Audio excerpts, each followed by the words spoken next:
What's happening, guys? So today's tip, I'm about to blow your mind with this one because I'm going to teach you 3 ways you can make a rotational torque around your body. Now, I know you're already saying, like, what are you talking about, coach? I don't really understand that. Believe me, it'll make a lot of sense when we get up here on the tee box and start talking about it. But before we do, I need you to like and comment this video below. Tell me what questions you have in the comment section, or tell me what tips you want to hear more about, and I'll be happy to make that video for you, as I'm on a mission to make this channel pop off. I'm going to start producing more content for you guys, and I hope you guys can support me by liking and sharing these videos with your friends so more people get to enjoy this. Let's get to work.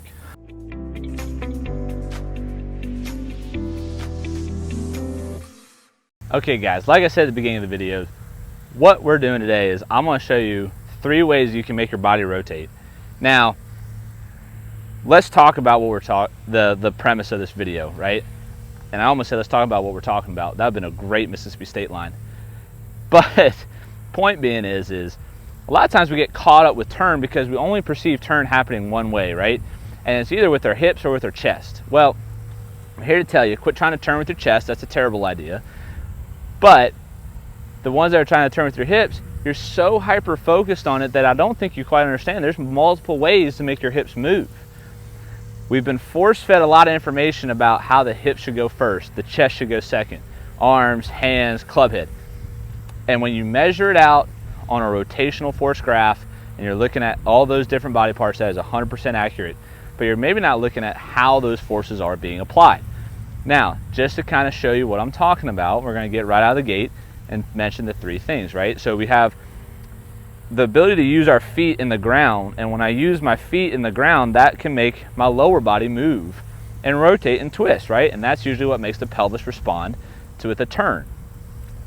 We can also rotate our trunk, or we can get our trunk to rotate in a circle, right? That's more of those guys up there playing around with their chests and stuff, right? Now, a lot of people are very, very limited in that ballpark, and so that's a really hard one to kind of get going. The other one is I can make my hands rotate around my body, and that creates a rotational torque as well, right? So we covered 3 different torques right here at the beginning of the video to kind of highlight to you that, and hopefully open your mind to the fact that there's a lot of ways to make your body go in a circle that produces a golf swing.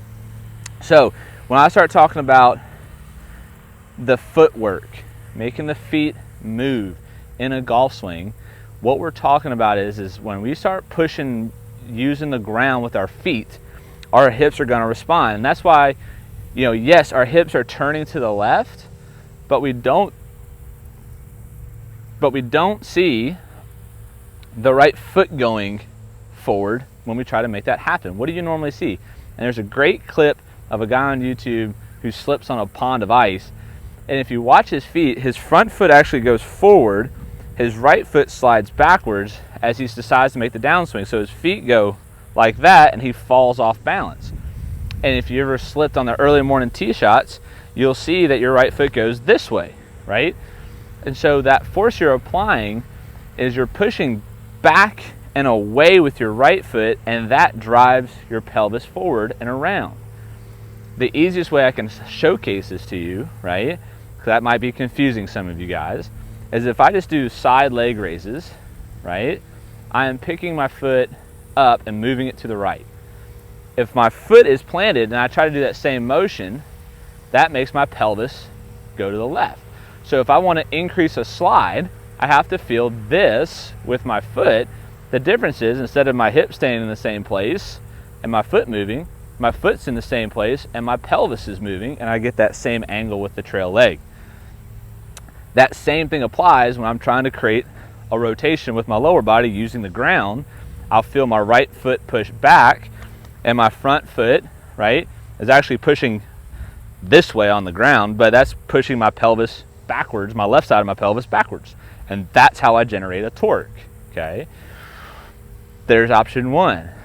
The upstairs, the torso rotation, right?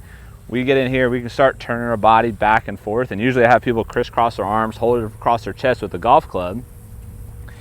And what they'll try to do is they'll try to whack my noodle as hard as they can whack a noodle, and I'll have a noodle holding right here, and they take that stick and they try to smack it as hard as they can to get the feeling of rotating their upper body, right?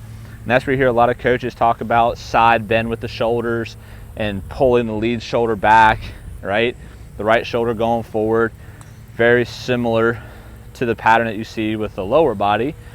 And you see that left shoulder pull up and around, right? Or you might see that you respond better by feeling that right shoulder punch forward and feel that right shoulder drive in. And so that's option number 2 for creating some rotation in your golf swing. Another one is we can feel the handle in our hands, and we can feel our hands pull the golf club around our body this way as we're trying to create some torque, and that in turn gets my lower body and upper body to turn as well. Now, that being said, I'm not the scientist. I'm just a swing coach that follows a bunch of scientists that do a bunch of homework and research, but I can tell you from what I've seen on the lesson tee that as I get players to feel that turn by pulling the handle around their body like they're hitting a baseball bat, popping it to a home run, that their lower body still moves. And I want to kind of clear up the stigma that you have to have the focus be on your pelvis going first. I've seen players' pelvis start first by trying to pull the golf club around their body with their arms. And their focus is in their arms and their hands, and their lower body moved out of the way first to create the space required for the hands to go into that void. Because you're an athlete and your brain says, hey, stupid, get out of the way, so your hands can clear that space, right? So if you're looking for a little bit of rotation in the game, there's 3 different ways that you can apply a torque in your swing. All 3 work for different players. I don't know which one you are, but I hope one of those works for you guys if you need to get some more turn into your downswings. So with that, Coach Matt is out.